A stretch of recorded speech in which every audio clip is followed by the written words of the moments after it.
they're not going to ask you all of this, but they might ask you some of this, and it's good to be prepared. So, like mental institution, today we're going to be reviewing for my US citizenship. So I'll share with you the stuff that I'm doing for my interview. My interview is this coming at February 22nd, so it's 2/22/2022. That's kind of special date. So I'm going to show you the things that I have so far. I got the letter.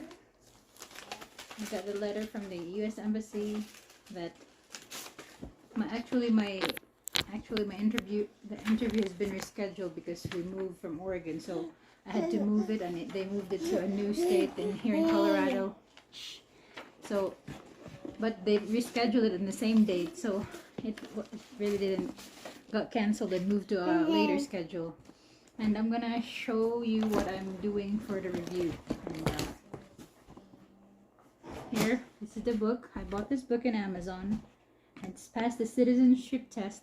This is not really, you don't need to buy any of these, because this information, the test, the questions are all on the website, the USCIS official website. So I also printed this last year.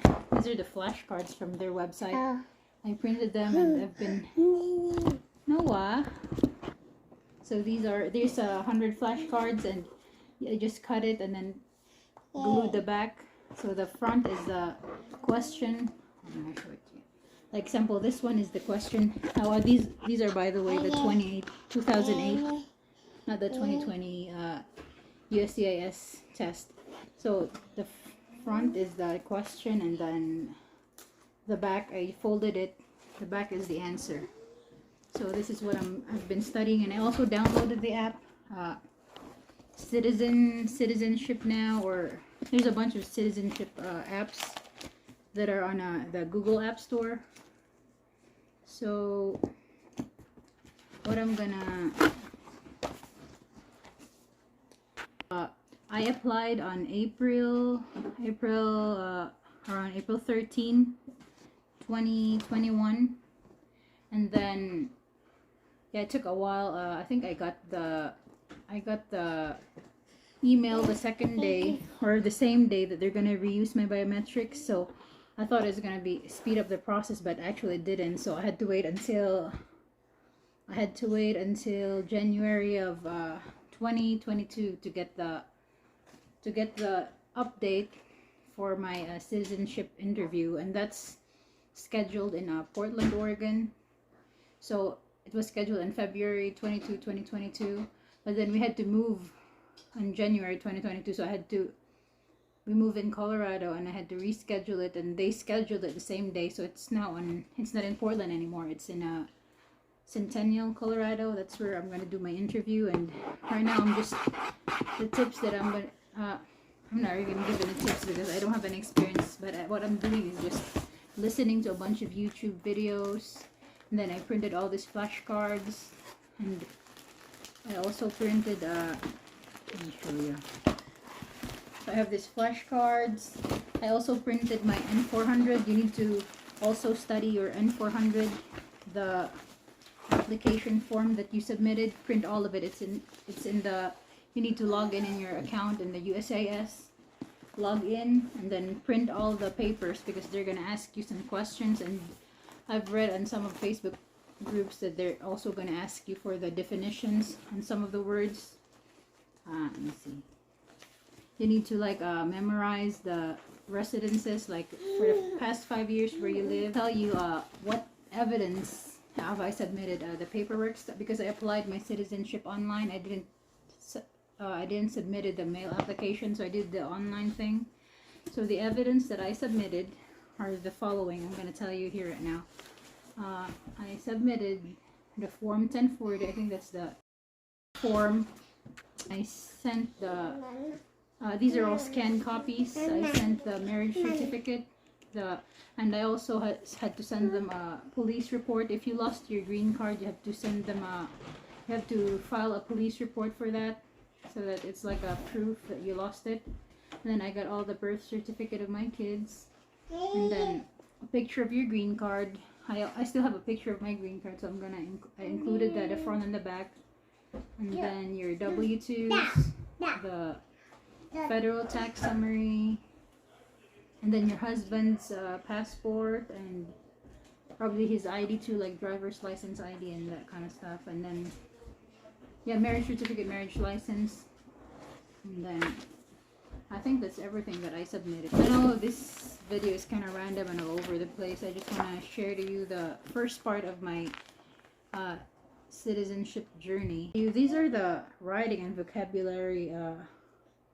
Writing vocabulary is what you need to study, the words.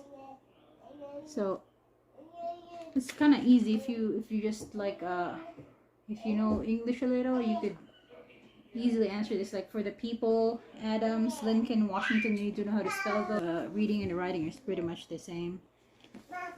And what else?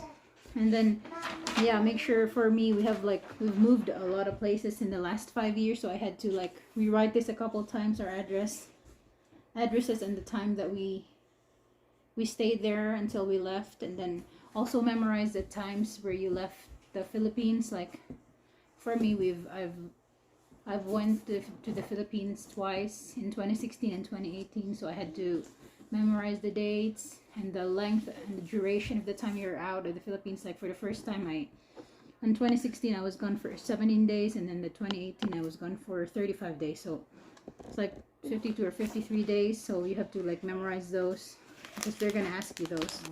Oh, and I'm gonna try to like this is just for extra. I'm just like being like probably over prepared, but there's nothing wrong with being over prepared. So I'm gonna share to you the part where they said you need to like memorize some terms. Like if they're gonna ask you, have you ever claimed to be a U.S. citizenship in U.S. citizen in any other way? So I answered no, and then they're gonna ask you, what is claimed? What does claimed mean? Claimed mean to state something without proof. And then, for example, do you now have or did you ever have a hereditary title or an order of nobility in any foreign country? Which my answer is no. And then they're gonna ask you, what is a hereditary title? So you need to be able to answer that. So hereditary title is a title that are inherited and bound to remain in a family. So just know the basic definition of the word. And then like, do you owe any overdue federal, state, or local taxes? And they're gonna ask you, what is federal? Federal means like statewide, or it's not statewide, but it's countrywide. And then another example here is, have you ever been declared legally incompetent or been confined to a mental institution? So I answered no, and then they're gonna ask you, what is a mental institution? They're not gonna ask you all of this, but they might ask you some of this, and it's good to be prepared. So like mental institution, mental institution is patients with psychiatric disorders live under treatment. And then the next one is, have you ever been a member or in any way associated directly or indirectly with the Communist Party?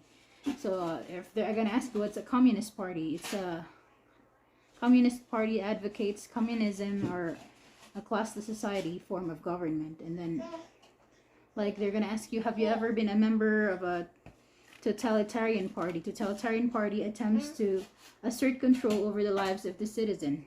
And then like, have you ever been a member of in any way associated with a terrorist organization? And they're gonna ask you what a terrorist organization is. It's an intentional violence to achieve political aim. And then another here, have you ever advocated or to overthrow any government by force or violence? And then they might ask you what overthrow is, and overthrow means to remove government from power by force. And then, have you ever persecuted indirectly any person because of race, religion? Well, persecuted means to torture, so it's like a definition or a synonym. Were you ever involved in any way with genocide? And genocide, the meaning of genocide is systematic destruction of a group of people because of religion or race. So those are the examples I'm going to show here. See, I highlighted those items that might be asked. They might ask for definitions. They probably not, but I'm just getting ready and see the red pen. that I have. And then there's another here. If they're gonna ask you what a military is, because there's a question here: will you ever remember or ever serve a paramilitary unit? Paramilitary unit is a group of people who act like the military but are not part of the official military. And then what's another here? A police unit. What's a police unit? Organized civil force of state to maintain law and order. Self-defense unit. Unit of commanders to defend the nation. Vigilante unit. A group of people who act like the police but are not part of the official police.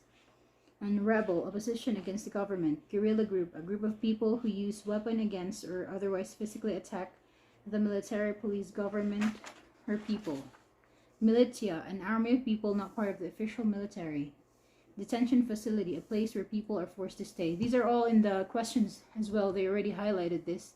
Like they put in parentheses. Insurgent Organization, a group that uses weapons and fight against government. Labor camp, a place where people are forced to work. And then paramilitary. A paramilitary is a group of people who act like the military but are not part of the official military. Convicted, guilty of a criminal offense. Rehabilitative program. Serve a period of probation. I know there's a lot, but I'm just getting familiar. I'm just familiarizing myself with these terms.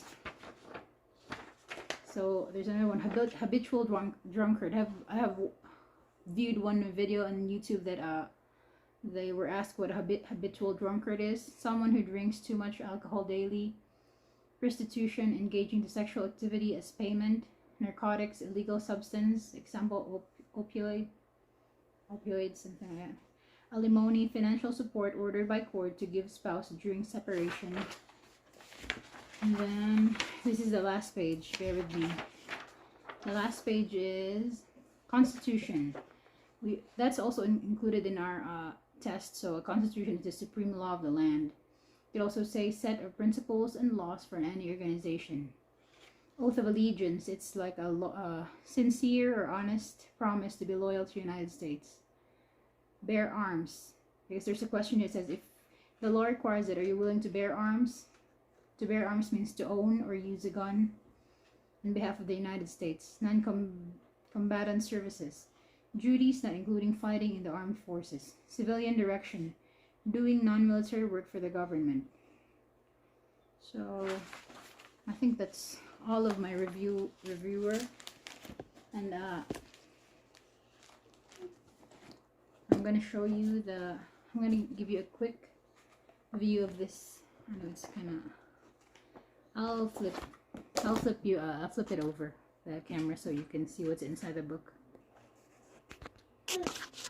So this is the book, and I'm gonna show you what's inside. It's by Angela Trapea.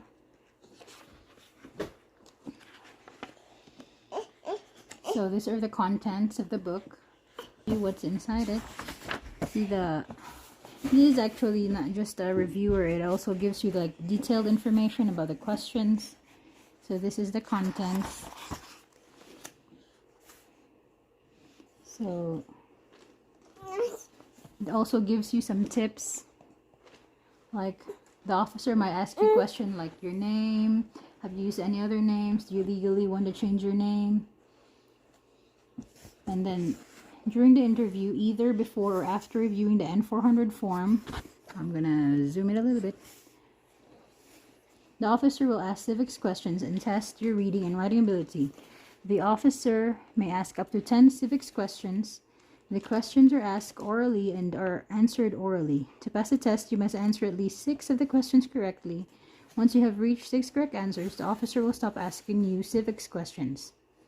And number 2, for reading test, the officers will ask you to read up to 3 simple sentences. You must read at least 1 sentence correctly to pass. Number 3, for writing test, the officers will say up to 3 sentences. You must write at least 1 sentence correctly to pass. At the end of the test, the officer will tell you if you passed or not. If you pass, you will be scheduled for a citizenship oath ceremony, which is the final step in the naturalization citizenship process. And then